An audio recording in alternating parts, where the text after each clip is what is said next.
తాకట్లో ఉన్న మీ బంగారాన్ని విడిపించి ఆ రోజు ఆన్లైన్ రేటుకి కొంటాం. Sharma gold company.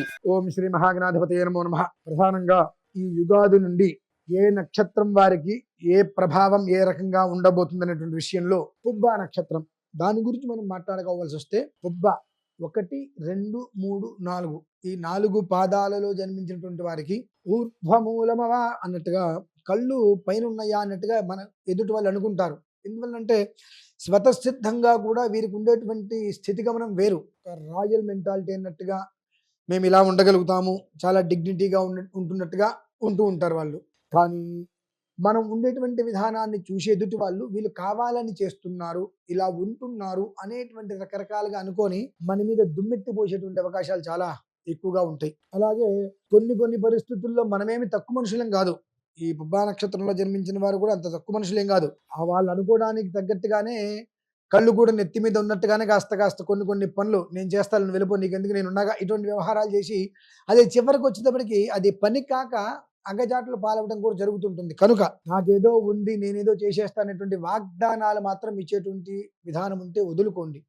అంటే ఈ యొక్క పుబ్బా నక్షత్రంలో జన్మించిన వ్యక్తులు కూడా ఈ శుక్ర మహర్దశలోనే జన్మిస్తారు. ఈ శుక్ర మహర్దశ అనేటువంటిది వాళ్ళు జన్మించిన సమయాన్ని బట్టి 4, 9, 13, 20 ఎట్లా అంటే 20 సంవత్సరాలని 4 భాగాలుగా విభజించినప్పుడు ఏ పాదంలో జన్మిస్తారో దాన్ని అనుసరించి మూల చివరి వరకు ఉంటూ ఉంటుంది. కనుక అతి జాగ్రత్తగా ప్రతి ఒక్క విషయాన్ని మనకు తెలుసు అని చెప్పడం కన్నా ఒక ప్రయత్నం చేస్తాను అనేటువంటి విషయాన్ని చెప్పడం అనేటువంటిది అత్యంత శ్రేయోదాయకం. ఎందువలనంటే అహంకారం అనేటువంటిది వీరి మొహంలో కనిపిస్తూ ఉంటుంది. కొంతమందిని చూసి మొహం చూసి కూడా వీళ్ళది పుబ్బా నక్షత్రం అన్నట్టుగా చెప్పడానికి అవకాశం ఉంటుంది. ఎందువల్లనంటే కొన్ని యోగాలు ఎలానే ఉంటాయి. అలానే కొంతమందిని మొహం చూస్తే వాళ్ళు నిజంగా చేయగల సామర్థ్యం ఉన్నా ఆయనేం చేస్తారులే కూడా అంటే లగ్న ప్రభావాన్ని అనుసరించి కొంతమంది మొహం చూసినప్పుడు నిజంగా చేసేటువంటి సామర్థ్యం ఉన్నప్పటికీ కూడా వాళ్ళని లెక్క చేయలేకపోవటము, సామర్థ్యం ఉన్నా లేకపోయినా నేను చేసేస్తాను అనేటువంటి ఎవరైతే కనుక ముందుకు వచ్చి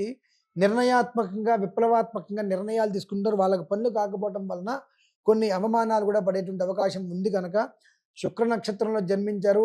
ఇప్పుడున్న పరిస్థితుల్లో శుక్ర బలం అనేటువంటిది మీకు లేని కారణం చేత పుబ్బా నక్షత్రంలో జన్మించిన వారు చాలా జాగ్రత్తగా ఉండటం మంచిది. అలాగే ఈ పుబ్బా నక్షత్రం 1, 2, 3, 4 పాదాల్లో జన్మించినటువంటి పుబ్బా నక్షత్రంలో 4 పాదాలలో జన్మించినటువంటి స్త్రీలు చెప్పేటువంటి విషయాన్ని ఎందుకు అని ఆరా తీసేదానికన్నా ఆచరించే ప్రయత్నం చాలా శ్రేయస్కరం. 2 కారణాల రీత్యా కుటుంబానికి ప్రతిరోజు ఉదయం సూర్యోదయానికి ఇంట్లో దీపారాధన చేసుకోవడం ఒకటి అయితే, శుక్రవారం నవగ్రహాలలో ఉండేటువంటి శుక్రుడికి మనకు బొబ్బర్లు అని దొరుకుతాయి. ఆ బొబ్బర్లని నానబెట్టి 20 బొబ్బర్లు అలా 10 రోజులు అంటే 200 బొబ్బర్లు గింజలు ఉంటాయి. వాటిని దారం కట్టి ఆ శుక్రుడికి మీద వేసి ఒక తెల్లటి వస్త్రం ఆయన కట్టి నమస్కారం చేసుకోవడం అనేటువంటిది స్త్రీలకి సంబంధించినటువంటి విషయంలో ఉద్యోగ వ్యాపారాలు కావచ్చు, వాళ్ళు చేసేటువంటి ఏవైతే కనుక జీవిత విధానంలో జీవన గమనానికి చేసేటువంటి పనులలో